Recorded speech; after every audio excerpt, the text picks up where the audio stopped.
I am 66. I was diagnosed when I was 65. I was diagnosed initially in November of 2015, and I think I'm getting the dates right. Part of my issue is my dates sometimes mush together. I know exactly what we're doing.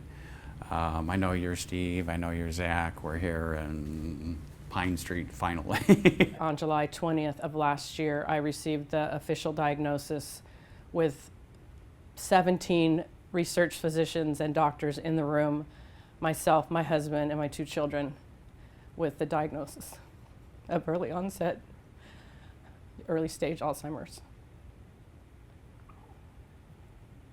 And you can take a minute if you... Every time I say it.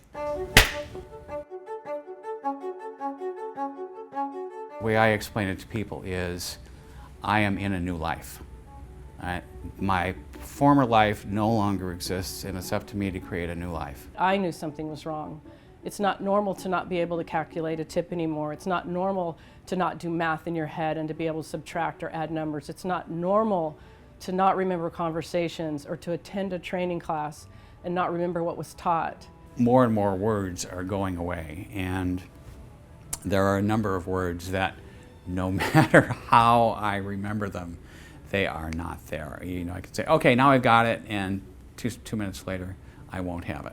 With Alzheimer's, you don't have an option. It's just not there. The information is just gone. It seems to be particularly difficult for those of us with Alzheimer's early onset to have, sorry, I got a little bit, okay, where was I? Frustrating is the word that comes to mind. I am frustrated with the fact that I don't know what 32 minus 7 is without a pen and paper. It frustrates me that I have no idea what today is, but I do know it's Friday. First thing I lost was my car, so I was no longer able to use my car for various reasons. I got a bicycle, and I've had 2 crashes with that, and I think part of that is spatial. Now I have a new job, and that job is to be loud and proud about my disease, to share my symptoms with everyone and anyone who will listen to me. I'm able to be useful. I'm able to surround myself with a lot of people, which is absolutely the most important thing you can do with Alzheimer's. Everyone always tells me I look good. Well, what does that have to do with anything?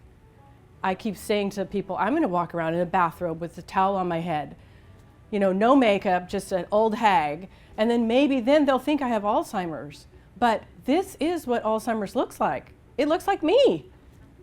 My name is Chris Hannafin. My name is Pam Montana, and this is my brief but spectacular take. Brief but spectacular take On living with Alzheimer's.